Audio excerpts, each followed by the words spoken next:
So, welcome to episode 6 of Thrive in the Age of AI. Hello, Stelios. How are you? Hey, I'm great, thanks. How are you, Andrew? Not so bad, not so bad. And we're now into May now. Started in March, got through April, got through my birthday last week, Happy and birthday. survived. So, yeah, into May. So today I think we were going to talk about a few things. I suppose first thing would be to reflect on maybe some of the stuff that you did last week. I know you were in London last week. Um, what were the big takeaways from your events that you did on Thursday? I think it was Thursday, Friday, was it, or Thursday? Yeah, it was Wednesday and Thursday. So, yeah, what was very interesting was to see the attendance of the event we did around AI for creative professionals. So, we've been awarded a grant by the Innovate UK and Bridge AI to teach AI to creatives, and we had like 200 registrations. Um, and we also had around 50 people show up, maybe a few more. I know a lot of these people they want to jump on the program, which is fully funded, so that's interesting. And I think one takeaway from there is that even though there's a lot of conversation around creatives, from designers to musicians losing their jobs, uh, I think at least what the stats show is that the creative industry space as a whole in the UK is growing. So my theory is we're going to see more shifting around different types of roles rather than, let's say, just everyone losing the job. That's it. If you know what I mean. Yeah, so because I think that, with Midjourney and I suppose those kind of tools, it was kind of like a bit of a, I wouldn't say a initial shock at how capable they were, and then what does that mean for the industry? But what you're saying is that it's kind of turned around a little bit now, is it? Yeah, yeah, exactly. And what was very interesting was to see how all this is connected to, let's say, not connected, let's say this event, and then next day after we organized an event on data and AI strategy.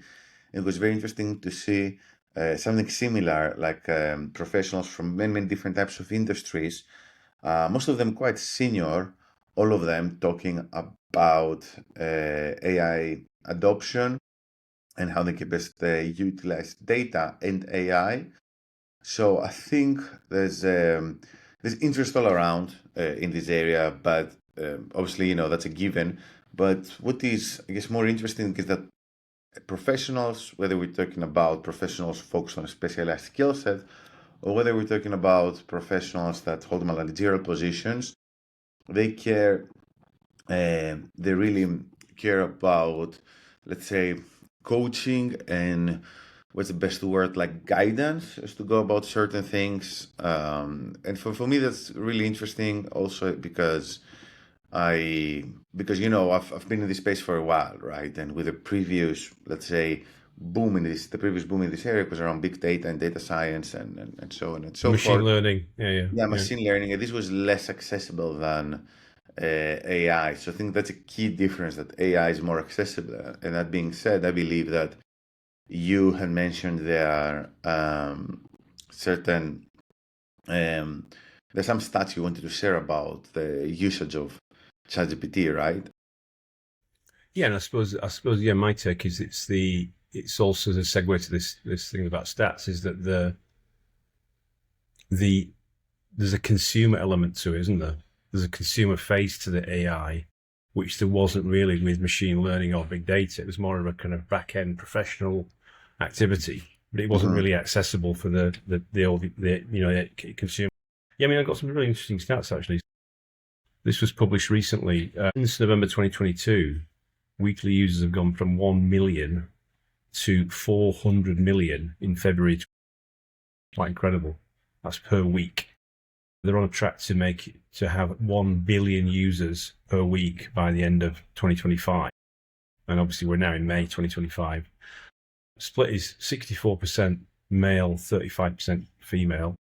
But more than 45% of the users are under 24, which is interesting. So it's like quite a young socio-demographic group. 35% in full-time employment. So 64% of people are on a low income. I don't know what that means, but that's obviously some kind of angle defined. And it's interesting that ChatGPT obviously got to 1 million users in 5 days. It didn't beat Threads. Threads did it in 1 hour back in 2023. That kind of like that spin off from Facebook. But yeah, it's in second place on the number of amount of time to take to 1 million users. So it's 5 days versus 1 hour in Threads, 2.5 months for Instagram, 5 months for Spotify, 10 months for Facebook, 2.5 years for Airbnb, and 3.5 years for Netflix. Mm. And now it's the eighth most visited website in the world, alongside Google at number one with 111 million visits, YouTube 2, Facebook 3, Instagram 4, Wikipedia. Surprisingly, Bing is number 6 still. Reddit number 7, then ChatGPT, and it's even beating X now. So it's better than it's just slightly beaten X.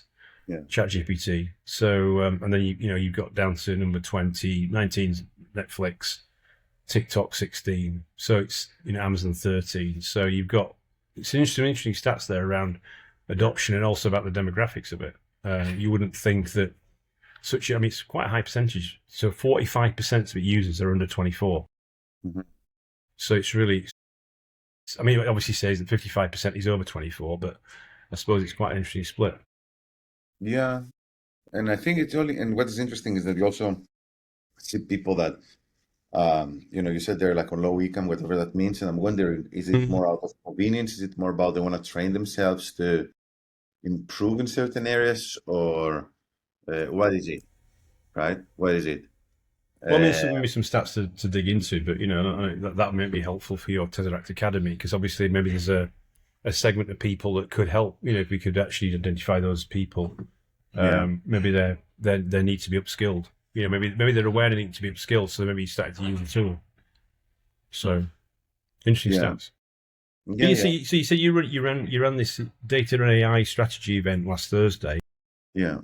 What were the main themes that came out of that? Then are people actually adopting AI? Is it still piloting, or is it still POC level, or is it actually in production, or what stage are people at, you finding? It was a bit of everything. I think what was very interesting is that I created an AI strategy tool on our website, on the Tesseract Academy's website, which is really it's not a big deal, or anything.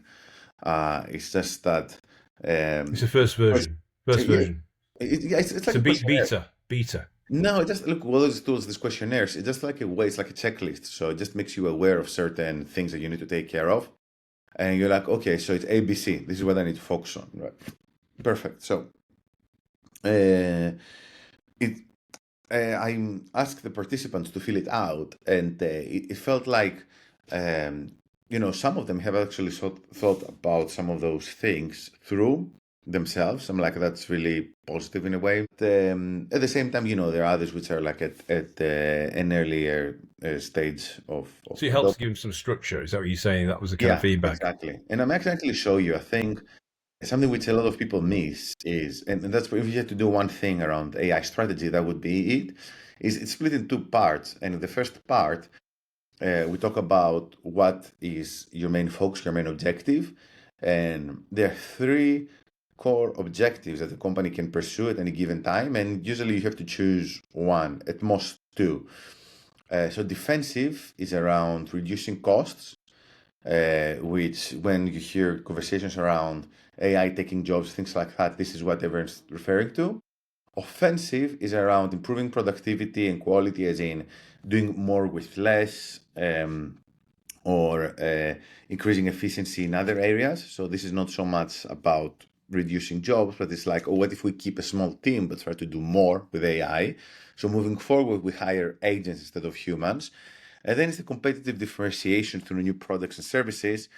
A lot of people were interested in this because the workshop was also covering data strategy. And if you can combine a unique data set with AI, then you can have something on your hands that's... Yeah, you might create like a new data product that you can offer or whatever. Exactly. This would be very, very valuable.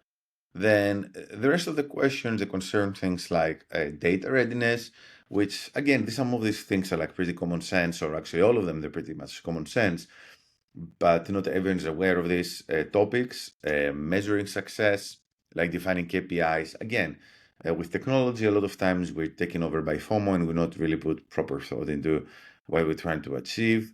AI ethics is an interesting one because it's evolving. over time, and then implementation and integration. So again, it's like some common, sense stuff, and just get a summary which says, yeah, this is kind of what I want to go and do. So But are you collecting that data anonymously, or oh no, we're not collecting. Oh, you're not collecting data. Okay, it's just like a helpful kind of tool on the website. Exactly, exactly. Yeah. But obviously, if someone wants to get in touch with us, there's a chatbot here. You can just you can ask any question. We're very happy to help anyone with AI. And if anything, we also now have a WhatsApp community focused on that, right? So anyone can just hop in and ask questions around AI, Web3, and we're more than happy to answer. So we can also share the link on this podcast. That's cool. Yeah. We can, when we publish it on the Substack, we can obviously share the link so people can try that out as well and give some feedback. That's cool. Yeah. Great. You've been busy then? Yeah, a lot of things happening, and with the current state of AI, I guess that's this comes as no surprise. So what's the next 30 days looking like for you then? Are you have you got anything particular that you want to get it done before the summer break? Yeah, we're running a workshop on we're running a workshop on AI storytelling. So actually, we need to also share the link for this, and hopefully we can also get that here on the podcast before the workshop runs. And other than that, we're looking towards some other online events, one on AI and product. And that's it for now. When's the AI storytelling event? You want to share that in a couple of weeks. Okay, so we'll publish that link for registration then with this episode. Yeah, it's an Eventbrite, so it's easy. Yeah. Okay, cool. Very good. Well, good starts to May. Plenty going on in April.